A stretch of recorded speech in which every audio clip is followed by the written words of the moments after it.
Welcome back to the course.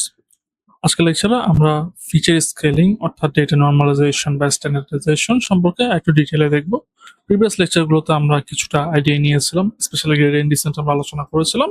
আজকের লেকচারে আমরা একটু ডিটেলে দেখব এবং সেগুলো ইমপ্লিমেন্ট করার ট্রাই করব। ওকে, সো ফিচার স্কেলিং কি? সো ফিচার স্কেলিং হচ্ছে আমাদের ডেটা সেটে যে বিভিন্ন ফিচার থাকে বা কলাম থাকে, ভেরিয়েবলস থাকে, সেগুলো সবগুলোকে একটা রেঞ্জে নিয়ে আসা। বিভিন্ন ফিচার রেঞ্জ বিভিন্ন রকম হতে পারে, যেমন হাউস প্রাইস প্রেডিকশন করছেন, সেক্ষেত্রে house size, number of beds এবং প্রাইস, ঠিক আছে, এগুলো ডিফারেন্ট রেঞ্জে। হাউস সাইজ দেখা যাচ্ছে 1,000 থেকে 3,000-এর ভিতরে স্কোয়ার ফিট। হাউস প্রাইস দেখা যাচ্ছে 1 লক্ষ থেকে 3 লক্ষ বা আরো বেশি রেঞ্জে, এবং বেড সাইজ দেখা যাচ্ছে 1 থেকে 3-4 এরকম রেঞ্জে। তো সবগুলোকে আমরা সেম স্কেলে বা সেম রেঞ্জে নিয়ে আসতে যাচ্ছি।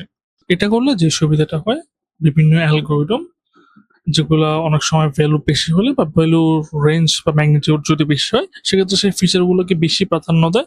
এই জিনিসটা আমরা অ্যাভয়েড করতে পারছি। সেক্ষেত্রে আমাদের মডেল বা অ্যালগোরিদম প্রত্যেকটা ফিচারকে ইকুয়ালি প্রাধান্য দেবে, অর্থাৎ কোনো ফিচার আলাদাভাবে এখানে ডোমিনেট করতে পারবে না। সেখানে আমরা একটা এক্সাম্পল দেখছি, সেটা হচ্ছে আপনার ইনকাম, ওকে, এজ এবং এক্সপিরিয়েন্স। একটা পার্সনের 3টা ভেরিয়েবল আমাদের আছে এবং 3 রেঞ্জে। ওকে, বয়স দেখা যাচ্ছে 0 থেকে 100-এর ভিতরে হয়, এক্সপেরিয়েন্স মোটামুটি 0 থেকে 50 টু 60 এরকম রেঞ্জে হয়, এবং ইনকাম এটা ভ্যারি করে, এটা বিভিন্ন দেশ ভেদে আপনার রেঞ্জটা ভ্যারি করতে পারে। এই জিনিসগুলোকে আমরা যখন সেম স্কেলে নিয়ে আসবো, অর্থাৎ 0 to 1 রেঞ্জে নিয়ে আসবো, তখন সেগুলো কাছাকাছি রেঞ্জে থাকবে। এরপর আমাদের যে মডেল আছে বা অ্যালগরিদম আছে, সে সবগুলোকে সমানভাবে প্রাধান্য দেওয়ার চেষ্টা করবে। এর মাধ্যমে আমাদের ফিচারের যে ডোমিনেন্স সেটা আমরা অ্যাভয়েড করতে পারি, স্পেশালি কে নিয়ারেস্ট নেইবার অ্যালগরিদম, যেখানে ইউক্লিডিয়ান ডিসটেন্স ইউজ করা হয়, গ্রেডিয়েন্ট ডিসেন্ট যেখানে ইউজ করা হয়, সেখানে আমরা এই প্রবলেমগুলো অ্যাভয়েড করতে পারি। গ্রেডিয়েন্ট ডিসেন্ট ফাস্ট কনভার্জ করে, এবং কিছু কিছু অ্যালগরিদম বা মডেল রিকোয়ার করে যে সবগুলো ফিচার যেন সেম রেঞ্জে থাকে, যেমন সাপোর্ট ভেক্টর মেশিন বা প্রিন্সিপাল কম্পোনেন্ট অ্যানালাইসিস। ওকে, এবং নিউরাল নেটওয়ার্কে আপনি মাস্ট সবসময় ফিচারকে স্কেল করতে হবে। ওকে, ক্লাসিক্যাল মেশিন লার্নিং আমরা অনেক সময় চাইলে নাও করতে পারি, মডেলের উপর ডিপেন্ড করে, বাট নিউরাল নেটওয়ার্কে অলওয়েজ আপনাকে ফিচার স্কেল করতে হবে বা নর্মালাইজ করতে হবে। ফিচার স্কেলিং এর দুইটা অ্যাপ্রোচ আছে, একটা হচ্ছে ডেটা নর্মালাইজেশন, একটা হচ্ছে স্ট্যান্ডার্ডাইজেশন। তো নর্মালাইজেশন হচ্ছে আমরা সেগুলোকে একটা ফিক্সড রেঞ্জে নিয়ে আসি, অর্থাৎ 0 থেকে 1 রেঞ্জ অথবা 0 থেকে 10 রেঞ্জ, ওকে, এরকম একটা ফিক্সড রেঞ্জে নিয়ে আসি, এবং এটাকে সংক্ষেপে বলা হয় মিন ম্যাক্স স্কেলিং। অর্থাৎ আমরা একটা মিনিমাম ভ্যালু ধরে নিই, ম্যাক্সিমাম ভ্যালু ধরে নিই, দেন সবগুলো ফিচার বা নাম্বার এই রেঞ্জের মধ্যে আসবে। সেটা খুব বেশি ইউজফুল যখন আপনার ডেটাটা গাউসিয়ান ডিস্ট্রিবিউশন ফলো করে না, অর্থাৎ নর্মাল ডিস্ট্রিবিউশন ফলো করে না, ঠিক আছে, দেখা যাচ্ছে যে সেখানে স্কিউড হয়ে আছে। ওকে, এই জাতীয় ক্ষেত্রে মিনম্যাক্স স্কেলিংটা বেশি ইউজ করা হয়। ডেটা স্ট্যান্ডার্ডাইজেশন হচ্ছে আমরা জেড স্কোয়ার ব্যবহার করে থাকি, অর্থাৎ আপনার ডাটা গাউসিয়ান ডিস্ট্রিবিউশন ফলো করে, সেক্ষেত্রে আমরা জেড স্কোয়ার অর্থাৎ স্ট্যান্ডার্ড ডিভিয়েশনের যে পার্থক্য সেটা এবং মিন দিয়ে ক্যালকুলেট করি। ওকে, এবং এটা প্রাইমারিলি পিসিএ, এসভিএম, লিনিয়ার রিগ্রেশন এসব ক্ষেত্রে বেশি ইউজ করা হয়ে থাকে। বাট ইন প্র্যাকটিস আপনি চাইলে দুটার যে কোনো একটা ইউজ করতে পারেন, এবং রেজাল্ট যে খুব বেশি আহামরি চেঞ্জ আসে এরকম না, রেজাল্ট প্রায় সিমিলার আসে। এটা পার্সন টু পার্সন ভ্যারি করে যে কে কোনটা প্রেফার করে। আমি পার্সোনালি মিন ম্যাক্স স্কেলার ইউজ করতে পছন্দ করি। মিন ম্যাক্স স্কেলিং এর ফর্মুলা হচ্ছে এরকম, আমাদের মিনিমাম ভ্যালু লাগবে এবং ম্যাক্সিমাম ভ্যালু লাগবে, এবং প্রতিটা ভ্যালু এক্স, এক্স থেকে আমরা মিনিমাম ভ্যালুকে সাবট্রাক্ট করব, দেন ম্যাক্সিমাম থেকে মিনিমামের যে ডিফারেন্স সেটা দিয়ে ডিভাইড করব। এখানে আমরা একটা এক্সাম্পল দেখি, আমাদের কিছু পিক্সেল ভ্যালু আছে 100, 200, 0, 255, 150। এখানে মিনিমাম ভ্যালু হচ্ছে 0, ম্যাক্সিমাম ভ্যালু হচ্ছে 200। আমরা এরকম ফর্মুলায় অ্যাপ্লাই করব প্রতিটা ভ্যালুর জন্য, এবং এরকম একটা রেজাল্ট আমরা পাবো, যেটা হচ্ছে 0 থেকে 1 রেঞ্জে সবগুলো ভ্যালু থাকবে। ওকে, এখন আমরা যদি 150-এর জন্য দেখি, 150-এর জন্য আমরা কিভাবে ক্যালকুলেট করলাম, 150 minus minimum value divided by maximum value minus minimum value. Okay, আপনারা ক্যালকুলেট করলে এরকম একটা ভ্যালু পাবেন। এরকম করে সবগুলোর জন্য আমরা এই ফর্মুলা অ্যাপ্লাই করব, সেক্ষেত্রে আমাদের এই নর্মালাইজ স্কোর চলে আসবে। স্ট্যান্ডার্ডাইজেশনের ফর্মুলা হচ্ছে একটু ম্যাথমেটিক্যাল বা স্ট্যাটিস্টিক ফলো করে, অর্থাৎ এখানে আমাদের মিন প্রয়োজন এবং স্ট্যান্ডার্ড ডিভিয়েশন প্রয়োজন। আমরা কিভাবে ক্যালকুলেট করি, আমাদের যে ভ্যালু আছে এক্স, এক্স থেকে মিন বিয়োগ করি, মিনকে আমরা মিউ দ্বারা প্রকাশ করছি, বিয়োগ করার পর স্ট্যান্ডার্ড ডিভিয়েশন দিয়ে ভাগ করি। এক্ষেত্রে যেটা হয়, ভ্যালুগুলো 0-র অ্যারাউন্ডে থাকে। ওকে, এটা -1 থেকে 1 রেঞ্জে যেতে পারে, বাট মোটামুটি জিরোর অ্যারাউন্ডে থাকে, অর্থাৎ জিরোকে সার্কেল করে। এখানে একই স্যাম্পল ভ্যালু থেকে আমরা স্ট্যান্ডার্ডাইজেশন করছি। এখানে একটা স্যাম্পলের জন্য দেখে 150 জন্য আমরা কিভাবে কি করলাম, 150 থেকে মিন বিয়োগ করলাম ডিভাইডেড বাই, অর্থাৎ এই ভ্যালুগুলোর স্ট্যান্ডার্ড ডিভিয়েশন হচ্ছে 87.32, সেক্ষেত্রে আপনি 1031 এরকম একটা ভ্যালু পাবেন। এখন আমরা আলোচনা করবো যে কখন আপনি স্কেলিং ইউজ করবেন না। স্কেলিং আমরা অনেক সুবিধা দেখলাম, বাট কিছু কিছু ক্ষেত্রে স্কেলিং ইউজ করার খুব একটা প্রয়োজন নেই, বা ইউজ করলে দেখা যাচ্ছে সুবিধা চেয়ে অসুবিধা বেশি পাবেন। যেমন ট্রি বেসড মডেল আমরা সামনের লেকচারগুলোতে দেখবো, যেমন ডিসিশন ট্রি, র্যান্ডম ফরেস্ট, এক্সিবুস্ট বা যে কোনো ট্রি বেসড মডেল, সেক্ষেত্রে ডেটা স্প্লিট করে ক্যালকুলেট করা হয়, যার কারণে স্কেলিং প্রয়োজন নেই। এবং স্কেলিং করলে আপনার ডেটা ইন্টারপ্রেটেবিলিটি কমে যায়। যেমন এই যে ভ্যালুগুলো আছে আমরা যখন স্কেল করে ফেলছি, ওকে, এখানে কিন্তু অতটা ইনটুইটিভ না বা বুঝতে একটু কষ্ট হয়, রাইট? তো এখানে ডেটার ইন্টারপ্রেটেবিলিটি আমরা হারিয়ে ফেলি, এবং এগুলো খুব আউটলায়ার সেন্সিটিভ, স্পেশালি যদি আমরা মিনম্যাক্স স্কেলার ইউজ করি। এখানে যদি ধরেন একটা 1000 একটা ভ্যালু থাকতো, ভ্যালুগুলো দেখা যাচ্ছে এক্সার থেকে বেশি ঝুঁকে যাচ্ছে বা একদিকে স্কিউড হয়ে যাচ্ছে, ওকে, সেরকম কিছু ইস্যু দেখা দেয়। এখন আমরা এই স্কেলিংটা কিভাবে ইমপ্লিমেন্ট করে এবং মেশিন লার্নিং কিভাবে ইউজ হয় সেটা হাতে কলমে দেখবো। এখানে আমরা নোটবুক তৈরি করেছি। প্রথম আমরা দেখবো ফর্মুলা দিয়ে কিভাবে ক্যালকুলেট করা যায়, দেন আমরা একটা লাইব্রেরির সাথে আজকে পরিচিত হবো, সেটা হচ্ছে scikit-learn, এবং নেক্সট লেকচার গুলোতে আমরা scikit-learn লাইব্রেরিটা খুব বেশি ইউজ করবো। এটা একটা মেশিন লার্নিং লাইব্রেরি, এখানে আপনার যাবতীয় যা যা প্রয়োজন ক্লাসিক্যাল মেশিন লার্নিং এর জন্য বেশিরভাগ জিনিস একটা সিঙ্গেল লাইব্রেরিতে আপনি পেয়ে যাবেন। আমি জুম ইন করছি। আমরা প্রথমে scikit-learn থেকে মিনম্যাক্স স্কেলার ইম্পোর্ট করে নিলাম, এটা নিয়ে আমি একটু পরে আসছি, এটা আমরা ডকুমেন্টেশন আবার দেখবো। প্রথম আপনি নামপাই এবং পান্ডাস ইম্পোর্ট করে নেবেন। আমরা একটা ডাটা ফ্রেম তৈরি করলাম সিঙ্গেল কলামে, সেখানে ভ্যালু আছে 10, 20, 30, 40, 50, এভাবে করে ডাটা ফ্রেম তৈরি করলাম। তো এই হচ্ছে আমাদের ডেটা ফ্রেম। ওকে, প্রথমে আমরা ইমপ্লিমেন্ট করবো মিনম্যাক্স স্কেলার, মিনম্যাক্স নর্মালাইজেশন। সেক্ষেত্রে এই হচ্ছে আমাদের ফর্মুলা, এক্স থেকে আমরা মিন বিয়োগ করবো ডিভাইডেড বাই ম্যাক্স মাইনাস মিন। এই জন্য আমাদের ম্যাক্স এবং মিন বের করতে হবে। আমরা প্রিভিয়াস লেকচারগুলোতে দেখেছি কিভাবে পান্ডাস দিয়ে আপনি মিন বের করতে পারেন, এবং আমরা এখানে ব্রডকাস্টিং করে সবগুলো ভ্যালুকে একবারে কম্পিউট করে ফেলবো। অর্থাৎ আমাদের যে ভ্যালু কলামটা আছে, ঠিক আছে, ভ্যালু কলামের প্রতিটা এলিমেন্ট থেকে মিন ভ্যালুটা বিয়োগ হবে ডিভাইডেড বাই ম্যাক্স মাইনাস মিন, অর্থাৎ যে ম্যাক্সিমাম এবং মিনিমাম ভ্যালু যে ডিফারেন্স, সেটা দিয়ে আমরা ভাগ করব। ভাগ করে একটা নতুন কলাম তৈরি করছি, সেটা নর্মালাইজড ম্যানুয়াল, অর্থাৎ ম্যানুয়ালি আমরা নর্মালাইজড করলাম। সেক্ষেত্রে আমরা এরকম একটা কলাম পাবো যেখানে আমাদের এই ভ্যালুগুলো ক্রিয়েট হয়েছে। এখানে আমরা দেখতে পাচ্ছি যে 0 থেকে 1 রেঞ্জে আছে। স্ট্যান্ডার্ডাইজেশন বা জেড স্কোর স্ট্যান্ডার্ডাইজেশনও সিম্পল।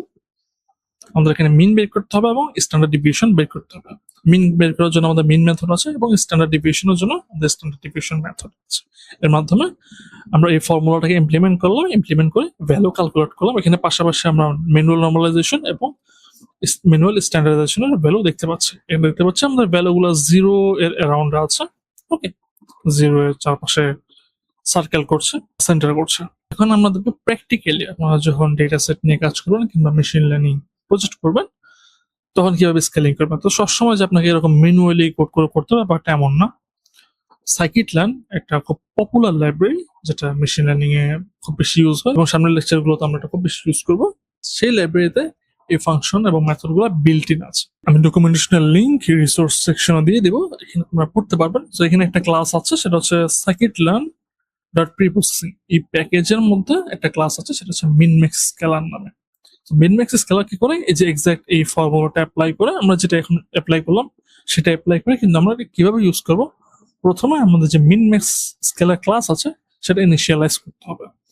ইনিশিয়ালাইজ করে আমাদের স্কেলারটা ফিট করাইতে হবে। সো ফিট করালে কি হয়, ফিট করালে আমাদের মিন এবং ম্যাক্স ক্যালকুলেট হয়, ক্যালকুলেট হয়ে পরবর্তীতে আমরা ডেটাকে ট্রান্সফর্ম করতে পারি। যখন ট্রান্সফর্ম মেথড আমরা কল করব, আমাদের ডেটা স্কেল হয়ে যাবে। এবং এই লাইব্রেরি ইউজ করলে যেটা সুবিধা, সেটা হচ্ছে আপনি আবার ব্যাক করতে পারবেন। ওকে, এখানে যদি আমরা ব্যাক করতে চাই, তাহলে আমাদের মিন এবং ম্যাক্স এর ভ্যালু স্টোর করতে হবে। তো আপনি ম্যানুয়ালি করেও করতে পারবেন, বাট এখানে বিল্ট ইন ফাংশন আছে। আপনি একসাথে ফিট এবং ট্রান্সফর্ম করতে পারবেন, আপনি ইনভার্সও করতে পারবেন, এবং প্যারামিটার যেগুলো আছে মিন ম্যাক্স এগুলোর ভ্যালু দেখতে পারবেন। সেটা কিভাবে ইউজ করে, প্রথমে আমরা ইম্পোর্ট করে নিব ফ্রম scikit-learn বা sklearn বলা হয় সংক্ষেপে, ফ্রম sklearn.processing। স্কেলার যেই লাইব্রেরি আছে তার প্রসেসিং প্যাকেজের মধ্যে এই দুইটা ক্লাস আছে। ওকে, এই ক্লাস থেকে বা এই প্যাকেজ থেকে আমরা এই দুইটা ক্লাস ইম্পোর্ট করব।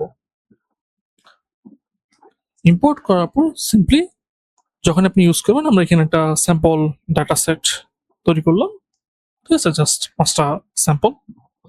এখানে আমাদের 3টা কলাম আছে, সবগুলোকে আমরা স্কেল করব। কিভাবে করতে পারি? প্রথমে আমাদের যে ক্লাস আছে সেই ক্লাসকে আমরা ইনিশিয়ালাইজ করবো। Okay, min max scaler class initialise করলাম এবং এটাকে একটা ভেরিয়েবলে রাখলাম স্কেলার।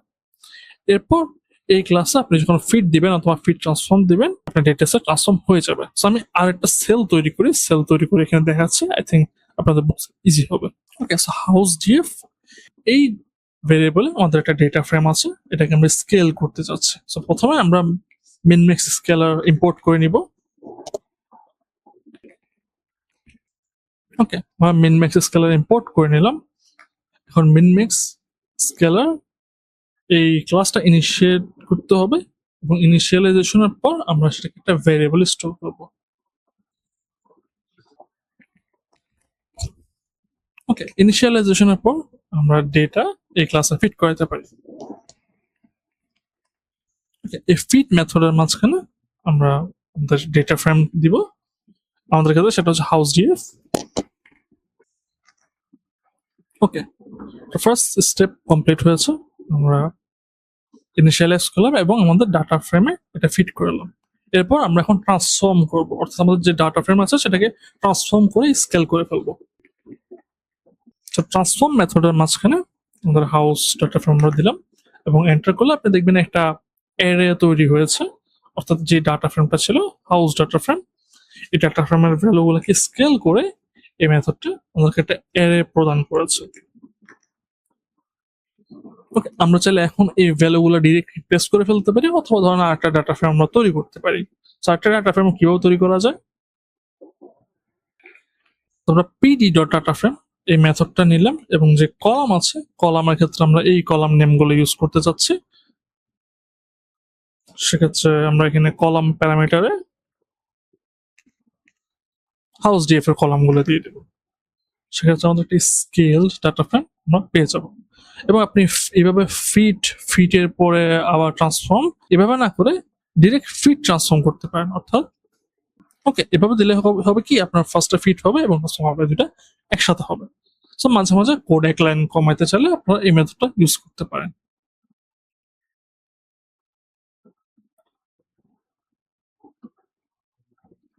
ওকে, এবং স্ট্যান্ডার্ড স্কেলারও সিমিলার, আমরা স্ট্যান্ডার্ড স্কেলার ডকুমেন্টেশনে আছে, এই ক্লাসটা ইম্পোর্ট করে নিয়ে নেব, একই রকম করে ইউজ হবে। ফিট ট্রান্সফর্ম হওয়ার পরে আমরা এরকম একটা ডাটা ফ্রেম তৈরি করতে পারি। এখন আমরা দেখবো কিভাবে ইনভার্স করা, অর্থাৎ আপনার তো এরকম স্কেলড ডাটা ফ্রেম আছে, এটার থেকে অরিজিনাল ডাটা ফ্রেম অর্থাৎ এই ভ্যালুগুলোতে কিভাবে নেবেন। এই জন্য একটা মেথড আছে, সেটা হচ্ছে inverse transform. Okay, same class dot inverse transform, এরপর আমরা আমাদের যে নতুন ট্রান্সফর্মড ভেরিয়েবল গুলো আছে বা ভ্যালু গুলো আছে সেগুলো প্রদান করবো, সেক্ষেত্রে আমরা অরিজিনাল ভ্যালুতে কনভার্ট করতে পারবো। একই রকম করে স্ট্যান্ডার্ড স্কেলার অর্থাৎ জেড স্কোর স্ট্যান্ডার্ডাইজেশন, সেটাকে আমরা ভ্যালুগুলোকে ইনভার্স করতে পারি বা রিভার্স করতে পারি। সেক্ষেত্রে আপনি একটা মডেল ট্রেন করলেন বা একটা মডেল দিয়ে প্রেডিকশন করলেন, প্রেডিকশন করার পর ভ্যালুগুলোকে আবার আগের ফর্মে নিয়ে যেতে পারবেন। তো এই ছিল ডাটা নর্মালাইজেশন এবং স্ট্যান্ডার্ডাইজেশনের ইমপ্লিমেন্টেশন এবং সার্কিট লাইনের একটা বেসিক ওভারভিউ। Thank you.